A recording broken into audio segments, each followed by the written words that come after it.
اعوذ باللہ من الشیطان اللعین الرجیم بسم اللہ الرحمن الرحیم الحمد للہ رب العالمین الصلاة والسلام علی اشرف الانبیاء والمرسلین خاتم النبیین سیدنا و مولانا ابی القاسم محمد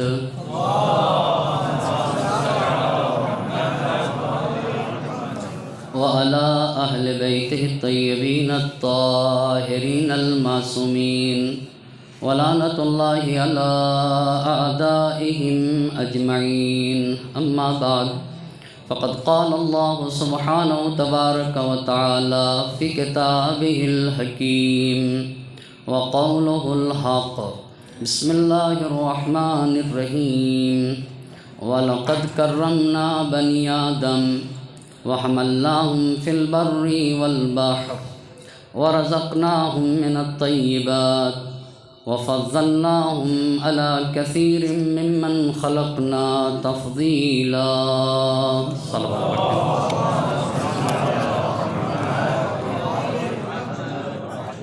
آپ حضرات سے گزارش ہے ایک مرتبہ سورہ حمد اور 3 مرتبہ سورہ قل واللہ احد کی تلاوت فرما کر مرحوم الحاج قیصر عباس ابن مرحوم بندے حسن کی روح کو ایصال فرمائے۔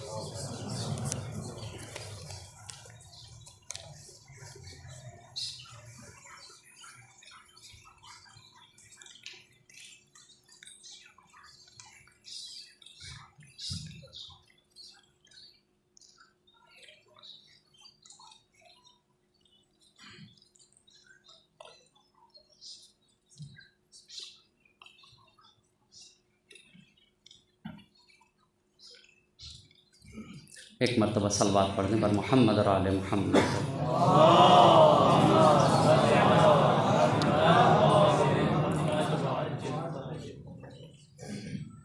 صاحبان علم و فہم اور محترم شخصیت تشریف فرما ہیں، اور آپ مستحضر ہیں کہ ایک عالم دین کے والد کے ایصال ثواب کی مجلس ہے، اسی لیے قرآن کے جس آیہ مبارکہ کو سرنامے سخن قرار دیا ہے اس میں اللہ زندگی کے اصول کی طرف اشارہ کر رہا ہے۔ قرآن کا ارشاد ہو رہا ہے وَلَقَدْ كَرَّمْنَا بَنِي آدم، ہم نے اولاد آدم کو تاج کرامت عطا کیا ہے۔ وَحَمَلْنَاهُمْ فِي الْبَرِّ وَالْبَحْرِ، اگر وہ خشکی میں یا دریا میں سفر کرتا ہے تو یہ قوت ہم ہی نے بخشی ہے۔ وَرَزَقْنَاهُم مِّنَ الطَّيِّبَاتِ، اور ہم ہی نے اسے پاک و پاکیزہ رزق سے مالا مال کیا ہے۔ وَفَضَّلْنَاهُمْ عَلَى كَثِيرٍ مِّمَّنْ خَلَقْنَا تَفْضِيلًا، اور ہم نے انسان کو سارے موجودات سے افضل و برتر بنایا ہے۔ قرآن کریم کی یہ آیہ مبارکہ ابتدا میں وَلَقَدْ كَرَّمْنَا کہا اور آخر میں کہا وَفَضَّلْنَاهُمْ عَلَى كَثِيرٍ مِّمَّنْ خَلَقْنَا تَفْضِيلًا۔ کرمنا کہہ کے ان کمالات کی طرف اشارہ کیا ہے جن کو حاصل کرنے میں انسان کا اپنا کوئی اختیار نہیں ہوتا ہے، اور فضلنا کہہ کے ان کمالات کی طرف اشارہ کیا ہے جو انسان کے روح و جان و قلب سے مربوط ہوتے ہیں، جنہیں انسان خود اپنی زندگی میں حاصل کرتا ہے، جس کی بنیاد پہ تبارک اللہ احسن الخالقین کا مصداق بنتا ہے۔ اب میرا خاندان کیسا ہے؟ خاندان کا اچھا ہونا بھی فضیلت ہے، پر یہ میرے اختیار میں نہیں ہے۔ میرے اعضاء کا متناسب ہونا اور اعضاء کے درمیان تناسب کا پایا جانا یہ بھی ایک فضیلت ہے، یہ بھی میرے اختیار میں نہیں ہے ایک حد تک۔ تو لقد کرمنا کہہ کے ان جیسے کمالات کی طرف اشارہ کیا ہے۔ کسی کے نسل خاندان اچھا ہو، گھر گھرانہ اچھا ہو، یا اس کے یہاں خوبصورتی پائی جاتی ہو، خوبصورتی بدن سے مربوط ہے، خاندان بدن سے مربوط نہیں ہے، وہ میرے بدن سے باہر کی چیز ہے، پر اختیار سے باہر ہے۔ لیکن فضلنا کہہ کے قرآن نے کہا کہ وہ کمالات جو انسان کی روح سے مربوط ہیں، جس کی بنیاد پر انسان کو عظمت ملتی ہے، اور قرآن نے کہا ان اکرمکم عند اللہ اتقاکم کا مصداق بنتا ہے، وہ یہی کمالات ہیں جسے انسان اپنی زندگی میں اختیار کرتا ہے۔ انہی کمالات کی بنیاد پر انسان کو عظمتیں نصیب ہوتی ہیں۔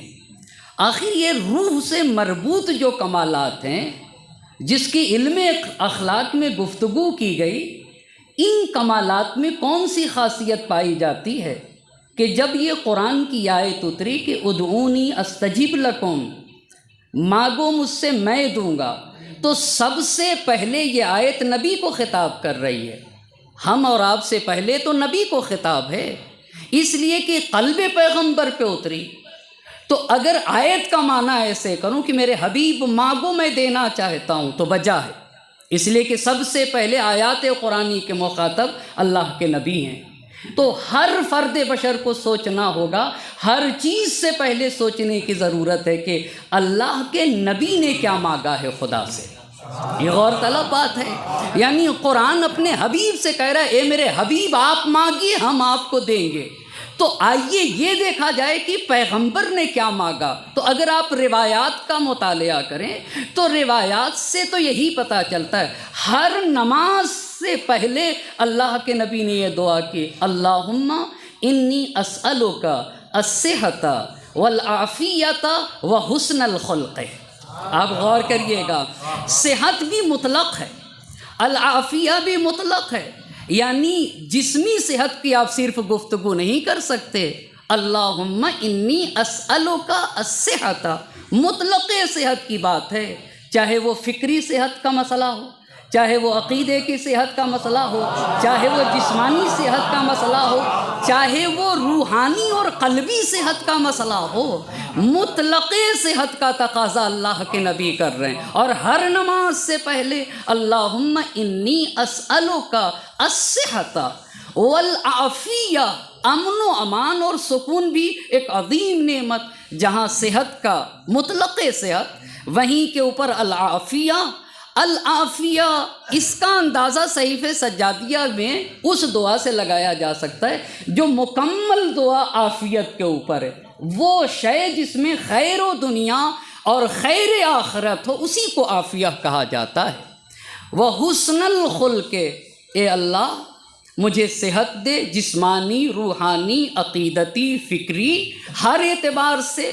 دوسری بات العافیہ عطا فرما، وحسن الخلق، میری روح کو پاکیزہ بنا دے، میرے باطن کو طیب و طاہر بنا دے۔ اسی بات کو اللہ کے نبی ایسے کہتے تھے، اللہم کما حسنت خلقی فحسن خلقی، یعنی جس طریقے سے میرے وجود کو تم نے خوبصورت اور حسین بنایا ہے، جیسے میرا ظاہر تم نے جمیل بنایا ہے، ایسے میرے باطن کو پاک و پاکیزہ بنا دے، ایسے میرے کردار کو طیب و طاہر بنا دے۔ ہم جب تاریخ پڑھتے ہیں تو تاریخ میں یہ کہتے کہ حضرت بلال کالے تھے، حضرت بلال کالے تھے، پر ہم جب بھی یہ کہتے تو میں یہ کہتا ہوں کہ آپ مطلق جناب بلال کو کالا نہ کہا کریے۔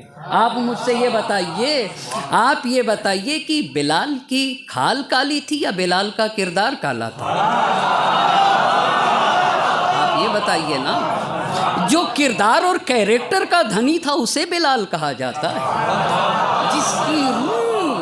جس کی روح نہایت طیب و طاہر اور پاک و پاکیزہ روح کا جو مالک تھا نا، جس کے قلب میں آلودگی نہیں پائی جاتی تھی، اس وجود کو بلال کہا جاتا ہے۔ اور جس کے کردار کا مرحلہ یہاں تک پہنچا تھا کہ جس کے وجود کا ذرہ ذرہ یہ کہہ رہا تھا کہ اگر میرے وجود کے ذرے ذرے کو کاٹ کے ہوا میں بکھیر دیا جائے تو میرے وجود کا ہر ذرہ زمین پر گرنے سے پہلے کہے گا لا الہ الا اللہ محمد الرسول اللہ۔ یہ بلال ہے نا، یہ بلال ہیں۔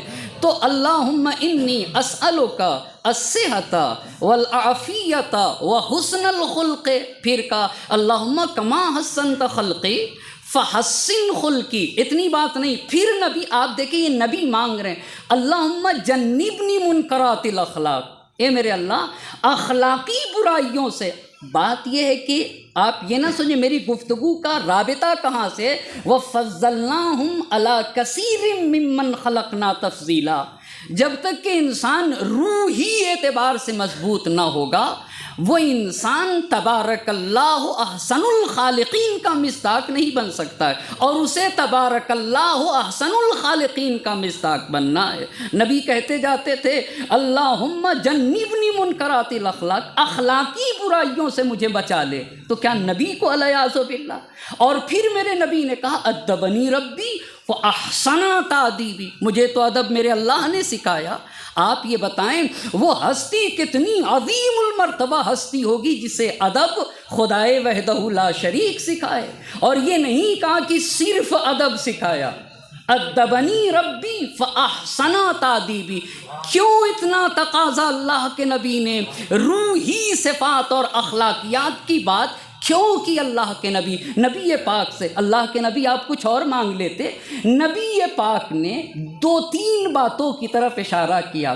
پہلی بات تو یہ بتائی کہ ہم سب کو مانگ کے بتایا کہ انسان کو کیا کیا مانگنا چاہیے، کیا کیا مانگنا چاہیے، بڑی عظیم بات ہے نا، یعنی اپنی پاکیزگی نفس کا تقاضا کرو خدا کی بارگاہ میں، یہ پہلی بات توجہ کرنے کی ضرورت، مانگنا۔ اور دوسری بات یہ بتانا چاہتے ہیں کہ چیزیں بغیر لطف خدا کے حاصل نہیں ہوتی، یہ بھی اہم چیز ہے۔ اللہ کے نبی دولت اخلاق مانگ کے یہ بتانا چاہتے ہیں دولت اخلاق بھی تبھی نصیب ہوگی جب اللہ کی توفیق شامل حال ہو جائے۔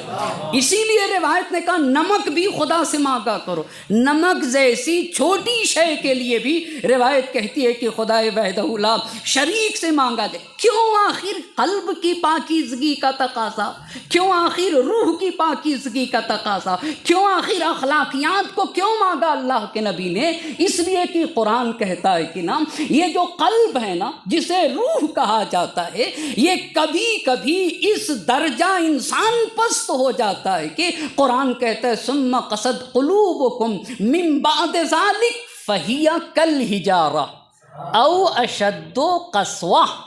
آپ ذرا تشبیہ پہ غور کریں، قرآن لوہے سے تشبیہ کر دیتا، پتھر سے کیوں تشبیہ کیا؟ کہ ثم قست قلوبکم، ہم اپنے الطاف اسے دکھاتے ہیں، اپنے الطاف دکھاتے ہیں۔ آپ کو پتہ ہے آپ بہتر طریقے سے پڑھ سکتے ہیں سماج و معاشرے میں، کچھ لوگ ایسے ہوتے ہیں جن کی آنکھوں سے آنسو نکلتے ہی نہیں، سماج و معاشرے میں بہت مل جائیں گے آپ کو، اور کچھ لوگ ایسے ہوتے ہیں جن کو کبھی مسکراتا ہوا نہیں دیکھیں گے۔ یہ 2 طرح کے لوگ ہیں، اور دونوں بیماری ہے، نہ مسکرانا بھی بیماری ہے، نہ مسکرانا بھی بیماری ہے، اس لیے کہ المؤمن بشرہ فی وجہ وحزنہ فی قلبہ، ایمان کی علامت یہ ہے نا چہرہ مسکراتا ہوتا ہے مگر حزن و اندوہ اس کے قلب میں ہوا کرتا ہے، روتا نہیں، مصیبتوں کے پہاڑ ٹوٹ جاتے آنکھوں سے آنسو نہیں گرتے، جب دل مر جاتا ہے تو پھر آنکھوں سے آنسو نہیں گرتے۔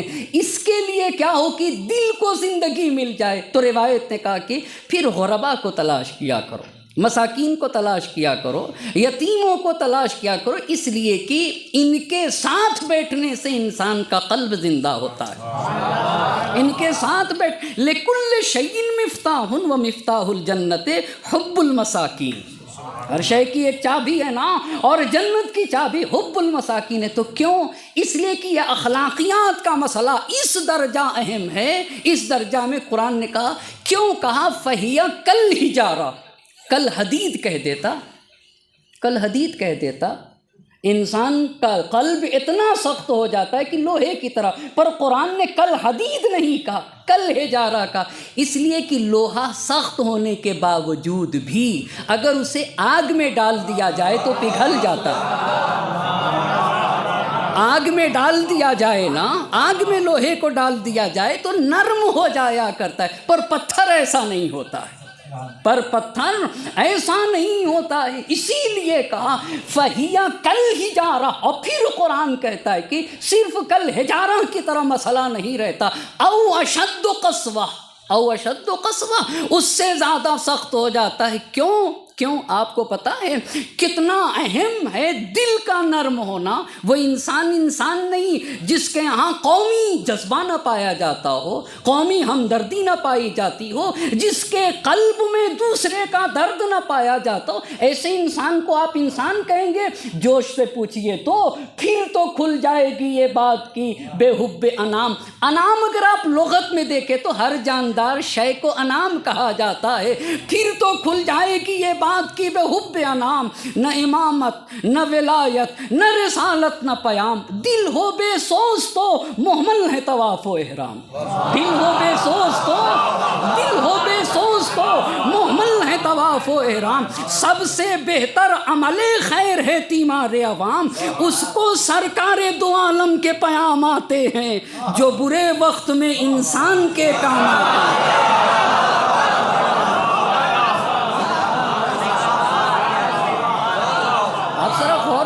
غور تو کریں، اس میں بھی کسی مسلمان کی بات نہیں کہی، کسی صاحب ایمان کی بات نہیں کہی ہے، اس کو سرکار دو عالم کے پیام آتے ہیں جو برے وقت میں انسان کے کام آتے ہیں۔ بات تو جب ہے کسی فرد سے وحشت نہ رہے، دوست تو دوست ہے، دشمن سے عداوت نہ رہے، دل ہو یوں صاف کی امکان قدورت نہ رہے، عقل کی ہے یہ نجابت کی عداوت نہ رہے۔ آپ غور کریں نا، شاعر نے نجیب عقل کی تعریف کی، عقل کب نجیب بنتی ہے؟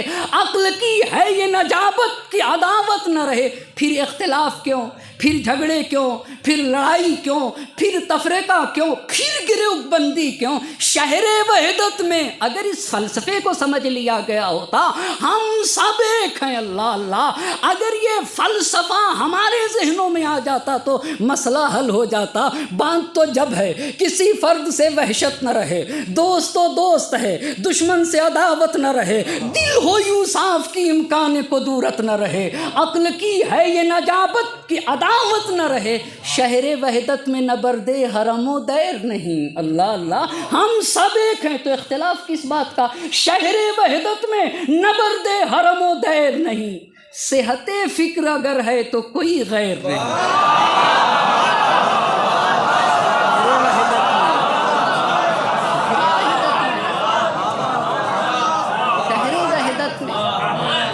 شہر وحدت میں نہ برد حرم و دیر نہیں، سب ایک ہے نا، تو شہر وحدت میں نہ برد و حرم دیر نہیں، نہ شہر وحدت میں نہ برد حرم و دیر نہیں، صحت فکر اگر ہے تو کوئی غیر نہیں۔ کتنی عظیم بات! علامہ اقبال کہتے ہیں خدا تجھے کسی طوفان سے آشنا کر دے۔ عجیب بات ہے عزیزان محترم، آپ فرماتے یہ ہیں کہ ہر انسان کے وجود میں ایک سمندر رواں ہے، بس اس سمندر کی موجوں میں تلاطم آنا چاہیے، اور اس تلاطم کے لیے ایک طوفان کی ضرورت ہے، کیونکہ تلاطم تبھی آتا ہے نا جب طوفان ہونا، اسے طوفان کی ضرورت ہے۔ یہ اقوال معصومین، یہ مواعظ، یہ گفتگو انسان کے لیے اس طوفان کا کام کرتی ہیں جو انسان کے وجود میں پائے جانے والے سمندر کی موجوں میں تلاطم ایجاد کر دے۔ خدا تجھے کسی طوفان سے آشنا کر دے کہ تیرے بحر کی موجوں میں اضطراب نہیں، کہ تیرے بحر کی موجوں میں اضطراب نہیں۔ اتنا اہم مرحلہ ہے قلب کا، ثم قست قلوبکم من بعد ذلک فہی کالحجارہ او اشد قلبہ او اشد قسوہ، پتھر سے بھی زیادہ۔ کیوں قرآن پتھر سے زیادہ؟ اب ذرا غور طلب باتیں، وَإِنَّ مِنَ الْحِجَارَةِ، کا پتھر بھی سب ایک جیسے نہیں ہوتے، یہ قرآن کی آیت پڑھ رہا ہوں، وَإِنَّ مِنَ الْحِجَارَةِ لَمَا يَتَفَجَّرُ مِنْهُ الْأَنْهَارُ، ہم پہاڑ پہ جاتے دیکھتے ہیں کہ پتھر کا سینہ چاک کر کے پتھر کے اندر سے پانی کی نہریں جاری ہو گئی۔ پتھر کے اندر سے قرآن کہہ رہے پتھر سخت شے ہے پر اپنے وجود سے پانی کی نہریں بہاتا ہے. تم کیا، تمہارے وجود کے سمندر میں کیا محبت کی نہریں بہانے کے لیے تمہارے پاس کچھ بھی نہیں ہے؟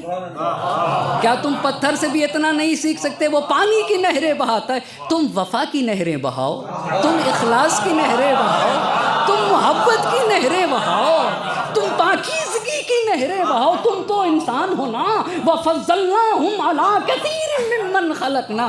پھر قرآن نے کہا اچھا نہر نہیں بہا سکتے تو دوسری قسم ہے پتھر کی. وَإِنَّ مِنْهَا لَمَا يَشَقَّقُ فَيَخْرُجُ مِنْهُ الْمَاءُ. اچھا کچھ پتھر ایسے جن سے پانی کی نہریں بہتی ہیں، کچھ ایسے جن سے پانی کی نہریں تو نہیں بہتی لیکن اس سے پانی کے قطرات ٹپکتے ہیں.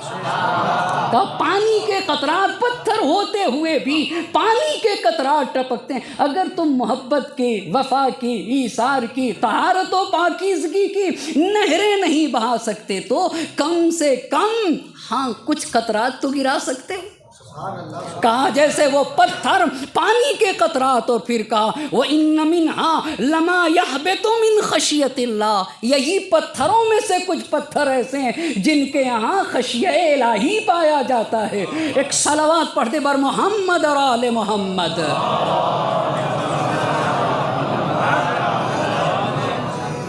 کہا کہ اسی لیے نبی پاک حضرت محمد مصطفیٰ صلی اللہ علیہ ایک اور صلوات پڑھ دے پر محمد اور علیہ. نہیں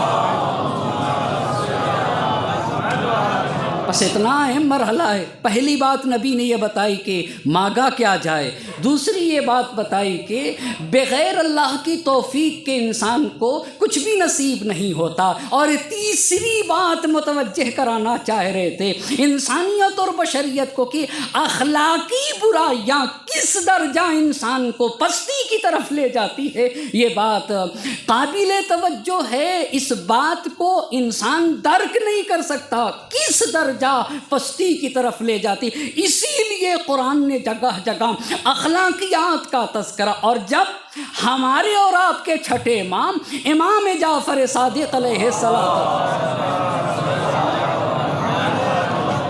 اصول کافی سے یہ روایت ہے، 5 روحی اخلاقی صفات کا تذکرہ کیا. کہا جب تم سماج اور معاشرے میں زندگی گزارتے ہو، میرے امام نے کہا ہے نا خالط الناس مخالطتاً، ایسے جیا کرو کہ جب تک زندہ رہو لوگ ملنے کی تمنا کرتے رہیں، اور جب دنیا سے چلے جاؤ تو لوگ تم پر آنسو بہائیں، تمہیں روئیں، تمہیں یاد کیا جائے. تم نہ ہو مگر تمہارا کردار لوگوں کے ذہنوں میں ہونا چاہیے. میرے امام نے زندگی کے 5 اصول بتائے جو اخلاقیات سے مربوط ہیں، اور نہایت اہم باتیں ہیں، بڑی اہم باتیں.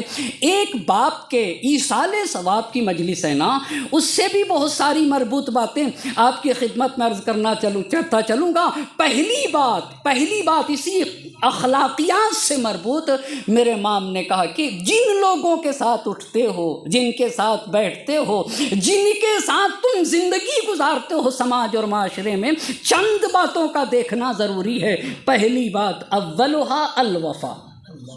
پہلی بات الوفا. الوفا کا بھی متعلق ذکر نہیں ہے. کس کے ساتھ وفا، اس کا متعلق ذکر نہیں. آپ دیکھیں نا قرآن نے کہا وَاذْكُرْ فِي الْكِتَابِ إِسْمَاعِيلَ إِنَّهُ كَانَ صَادِقَ الْوَعْدِ وَكَانَ رَسُولًا نَبِيًّا. کتاب خدا میں اسماعیل کو یاد کرو، وہ وعدے کے سچے انسان تھے اور وہ ہمارے بھیجے ہوئے نبی تھے. پہلی بات امام نے کہا کہ پہلی اور بنیادی اہم باتیں وفا ہے. وفا کس کے ساتھ وفا؟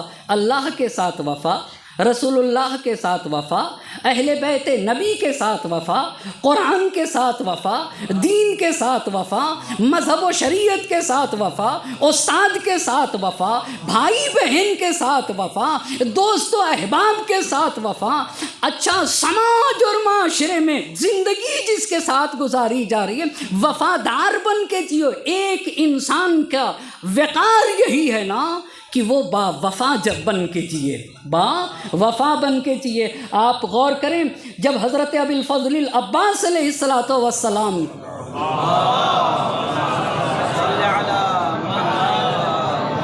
کے بیٹے سے ہمارے اور آپ کے چوتھے امام کی ملاقات ہوئی، تو چوتھے امام نے جو باتیں کہیں جناب عباس علیہ السلام کے بیٹے سے، اس میں سارے مسئلے کو چھوڑتے ہوئے 2-3 اہم باتیں، وہ باتیں کیا کہی تھیں؟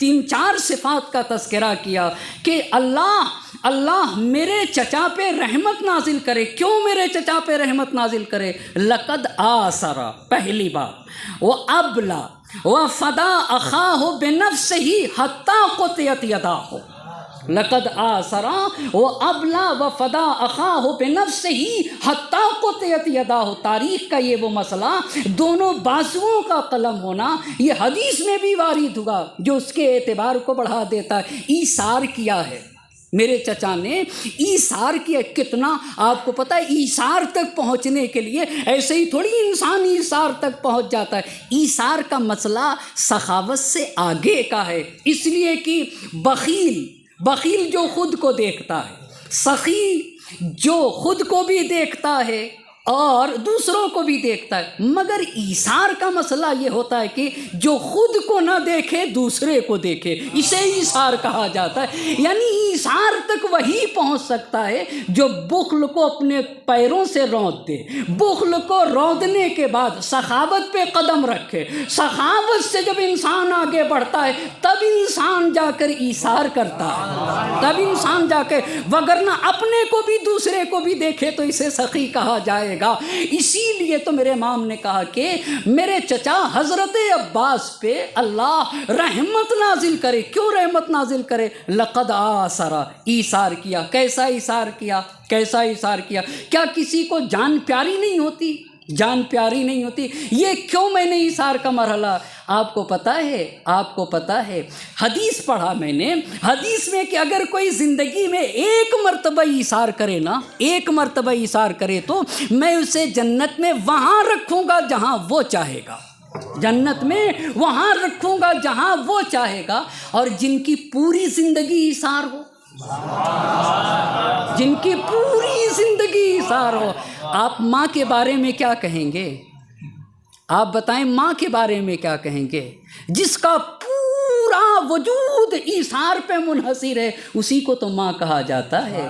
کیا ایک باپ نہیں چاہتا کہ اس کا عالم بیٹا، جوان بیٹا جو اس کے لیے کچھ کر سکتا ہے، اس کا بازو و سہارا ہے، وہ اس کے ساتھ رہے، اس کی نظروں کے سامنے رہے؟ جو مسلسل ایثار پہ ایثار کرتے ہیں نا جو ہستیاں، انہی کو تو ماں باپ کہا جاتا ہے، انہی کو تو ماں باپ کہا جاتا ہے۔ کیا ماں باپ، اچھا خالصتاً لوجہ اللہ، خالصتاً لوجہ اللہ۔ شاید جب میں نے غور کیا کہ آخر دین میں ماں باپ کا مرتبہ اتنا کیوں زیادہ ہے، تو مجھے یہی سمجھ میں آیا کہ چونکہ ماں ہی باپ اس وجود کو کہا جاتا ہے جن کے یہاں ایثار پایا جاتا ہے، جن کے یہاں ایثار پایا جاتا ہے۔ ہم یہاں آسانی سے رہتے، مگر ہمارے ماں باپ، آپ ذرا حدیث کو تو دیکھیں، من قبل بین عینی امہ کان لہ سترا من النار، اپنے ماں کی پیشانی کو چوما کرو۔ کیوں چوما کرو؟ یہی ایک بوسہ تمہیں جہنم سے بچا لے جائے گا، ایک بوسہ جہنم سے بچا لے جائے گا۔ نظر الولدی الی والدیہ حبا لہما عبادہ، آپ غور کر رہے ہیں نا، یعنی اولاد اپنے ماں باپ کو محبت بھری نگاہوں سے دیکھ لے تو صرف دیکھنا عبادت ہو جائے گا۔ کہا کہ اللہ میرے چچا پہ رحمت نازل کرے۔ کیوں رحمت نازل کرے؟ لقد آثرا، پہلی بات ایثار کیا۔ کیسا ایثار کیا ہے؟ شمر نے جب امان نامہ پیش کیا تو حضرت عباس کے جو جملے ہیں وہ یہ جملے ہیں، تبت یداک ولعن ما جئت بہ من امامک یا عدو اللہ اتأمرنا ان نترک اخانا وسیدنا حسین ابن فاطمہ وندخل فی طاعت اللعناء واولاد اللعناء اتؤمننا وابن رسول اللہ لا امان لہ۔ کہ تو ہمیں حکم دیتا ہے اتأمرنا ان نترک اخانا و سیدنا حسین اپنا فاطمہ، بڑا عظیم مرحلہ ہے، فرزند فاطمہ حسین کو چھوڑ دیں اور تجھ جیسے لعین ابن اللعین کی اطاعت کر بیٹھیں، تو ہمیں امان نامہ دیتا ہے جبکہ فرزند رسول کو امان نہیں۔ فرزند رسول کو جب لوگوں کا نام لیا جاتا ہے تو نام سے صفات تک پہنچتے ہیں، یہ قاعدہ ہے نا، قاعدہ ہے کہ اگر آپ حاتم طائی کا میں نام لوں تو آپ اس کے جود و سخاوت کی طرف پہنچ جائیں گے۔ کیا تاریخ میں کوئی ایسی بھی ہستی ہے کہ اگر صفت کا تذکرہ کیا جائے تو اسم کی طرف جائے؟ آپ کو معلوم ہے نا، نام سے صفت تک پہنچتے ہیں، پر جہاں صفت سے نام تک پہنچ جائے اس کو عباس کہا جائے۔